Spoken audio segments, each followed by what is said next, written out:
Hello and welcome to MLM for CEOs. Today I'd like to spend some time talking to you about doing business in Africa. I've been working in Africa for over 30 years, and I've seen the good, the bad, and the ugly, and I can certainly give you some real insights into what happens in the African continent when doing business, specifically in the multi-level marketing space. So there's currently about 1.2 billion people in Africa. So there's a huge population that you can tap into, a lot of people. And the beauty is that they're basically broken into two segments. On the one side, you've got people who are desperate for opportunity, where you can provide them a means to put food on their table and a roof over their heads. And on the other side, you've got this big emerging middle class, which is coming into their own and is there to be able to consume the products that you have. Now, obviously, you've got to be careful. The products that you put into the market need to resonate with the market. So you need to do your market research. You have to have the right product, the right story, a perfect compensation plan for the space, and then, of course, the right local advice, somebody who can actually point you in the right direction, because this is a minefield, and obviously you need to navigate it without getting blown up, if you know what I mean.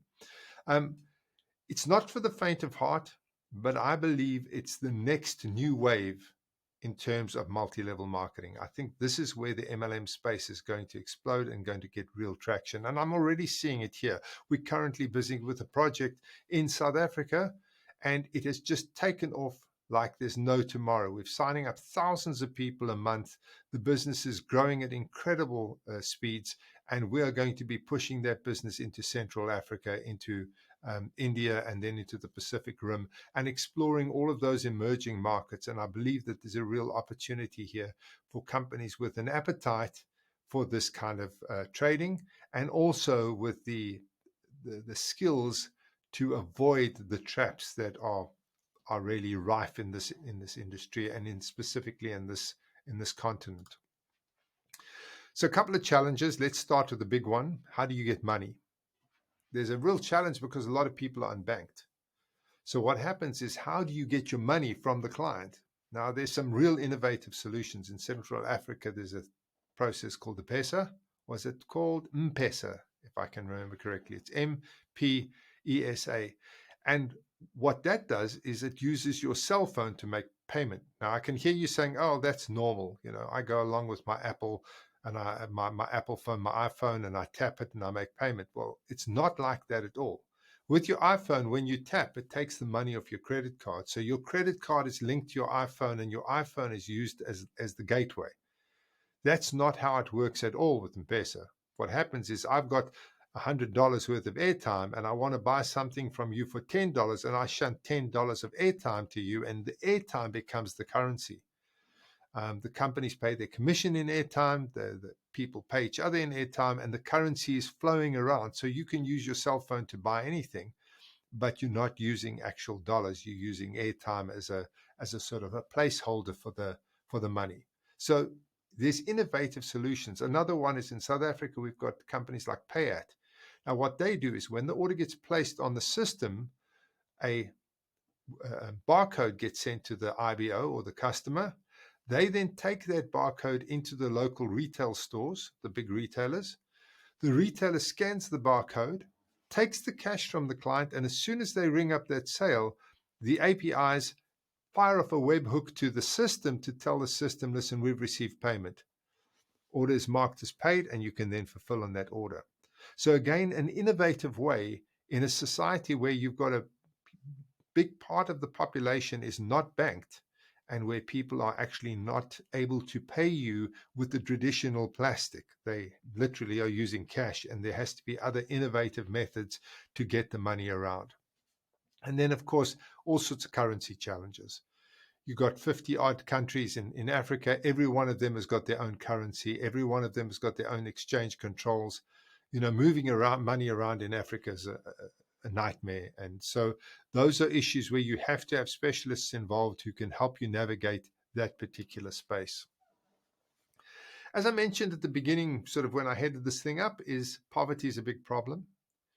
That obviously is a challenge because you can't sell to poor people, but it's also an opportunity because there's an opportunity to create business, um, small businesses with these people to help lift them out of poverty.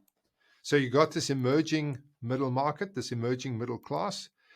They are probably not keen to get involved in the MLM space, but this poor sort of segment of the market are looking for opportunities where there's an extremely low barrier to entry. So you've got to be careful about what your starter kits cost, but where they can actually then take a really great product, sell it to the emerging middle class, and generate themselves an income, put a roof over their head and food on their table.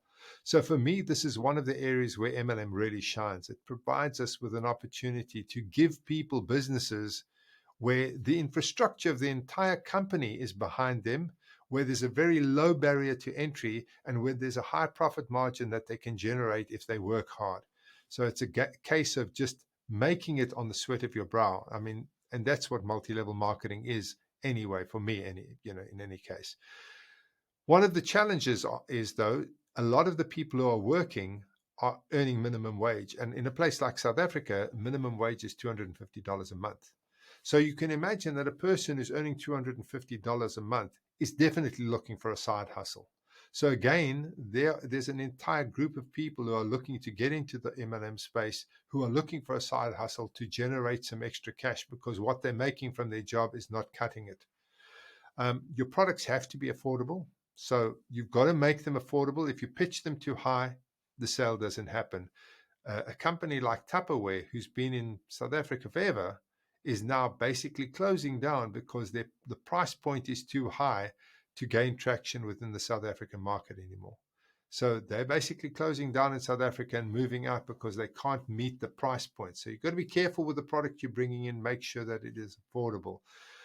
You have a problem with churn rate as well, because what happens is a lot of these IBOs will join your business and they look for the low-hanging commission fruit. So the fast start bonuses and the quick cash payouts and all of that kind of stuff, they look for that.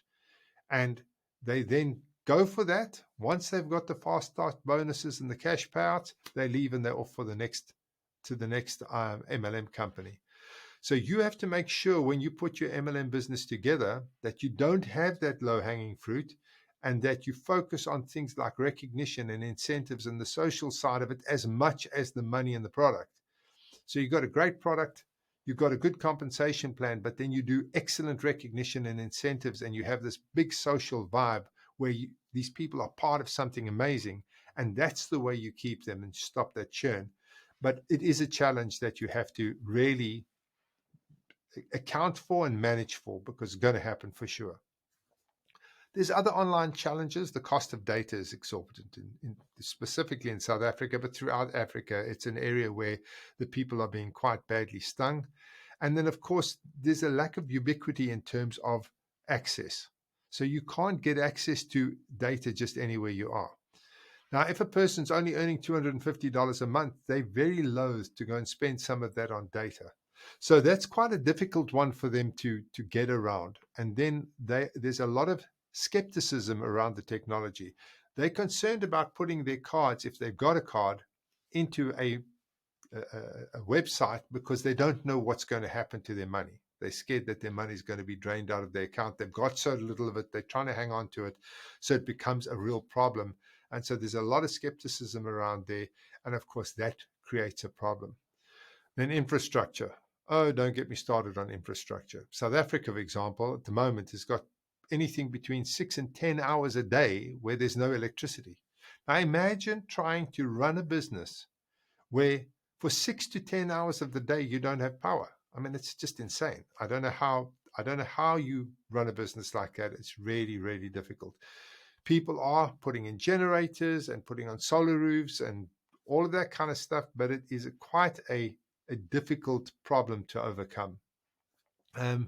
Shortage of skilled labor, real challenge. We've got a lot of labor, but not a lot of skilled labor. Courier costs can be exorbitant, and there's a lot of resistance to the cost of courier. When the products are quite low priced and the courier costs are too high, people become resistant. Now, there are some wonderful innovative solutions around getting your product to your customer. And there are companies that run pickup points throughout South Africa where you can have the product delivered within a kilometer of your house and then walk to collect it from that place. It's safe, it's secure.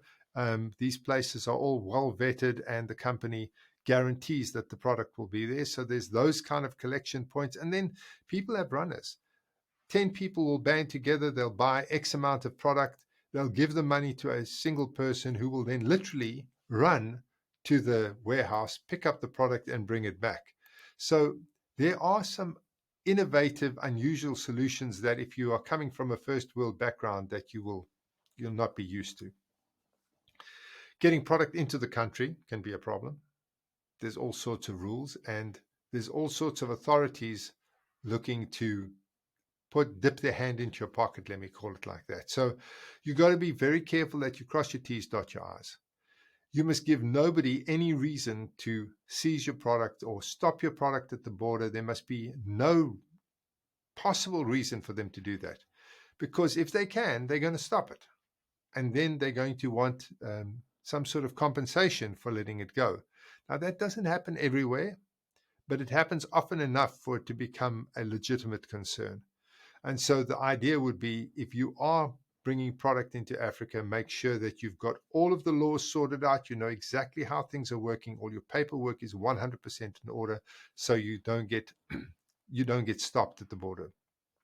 And then there's all sorts of taxes and duties that you might not be aware of.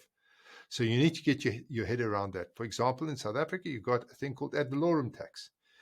If the government deems that your product is a luxury good, then they slap an ad valorem tax on. Now, what an ad valorem tax is that if, let's say you sell your product for 200 rands, but a distributor buys the product at a 50% discount, so they get it for 100 rands. The ad valorem tax is billed, let's say it's 15%, I can't remember what it is, let's say it's 15 or 20%. It's not billed on the amount of money you received, it's billed on the amount of money that you say you're going to retail it for. So it's billed on the full 200 rands. You only received 100 rands, but they bill you on the full 200 rands. So there's those kind of things that you've got to just watch out for, just be aware of, and then make sure that you're actually in a position to account for it within the payment structure, within your commissions and within your profit structures. Paying commissions, well, that's another one. If you're in Central Africa, you can pay the commissions via M-Pesa, so you can pay it in airtime, not a problem.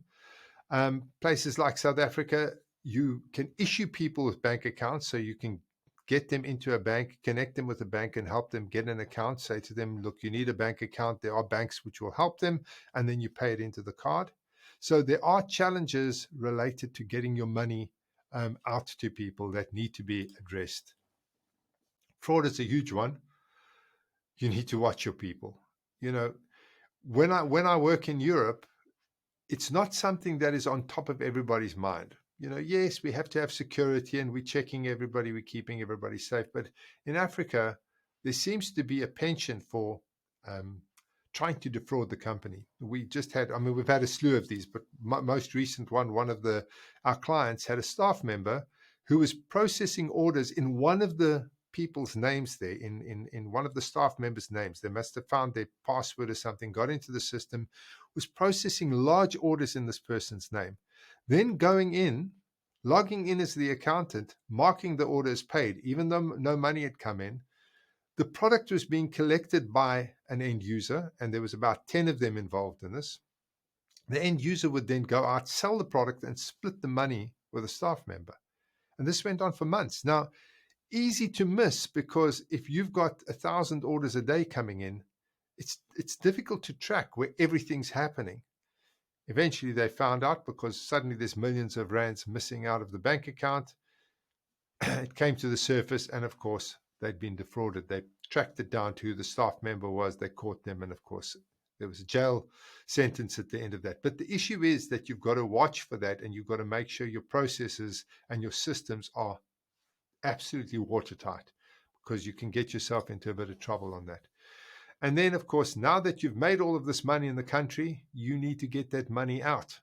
Now, you want to repatriate that cash to the States or to wherever you are. And this is not easy. So the countries love to get the money in, but they do not want to let the money out. So you've got to make sure that you've worked through all the exchange controls, that you understand exactly how you get your money out before you get started. And I would recommend getting in touch with a good auditing company that understands doing business with foreign companies well, so that you've got mechanisms in place to repatriate your cash and on the profits that you make going forward. So I know this painted quite a bleak picture. There's a lot of things to deal with when you're working in Africa, but the beauty is that it's a ripe market. It's where the States was 50, 60 years ago. It's where Europe was 50, 60 years ago. You know, when people were hungry for opportunity, when Amway and Avon and all of these companies were experiencing the massive booms, that's where Africa is at the moment. It's an emerging middle class. There's wealth being created, and there are people who are willing to do the business to tap into that wealth. So if you're interested in doing business in Africa and you'd like to start an MLM business, please don't hesitate to get in touch with me. I'm more than happy to have a chat with you and see how we can help you and put you in touch with the people who can help you if I can't. So I'd love to hear from you. You can find me on LinkedIn, Richard Sletcher on LinkedIn, or the MLM for CEOs LinkedIn account. And of course, my email address will be in the bottom of this podcast. Thank you very much for your time. I hope you enjoyed this. If you did, do all of those good things, you know, the like and the bell and the subscribe. Really appreciate that. And I'll see you in the next podcast.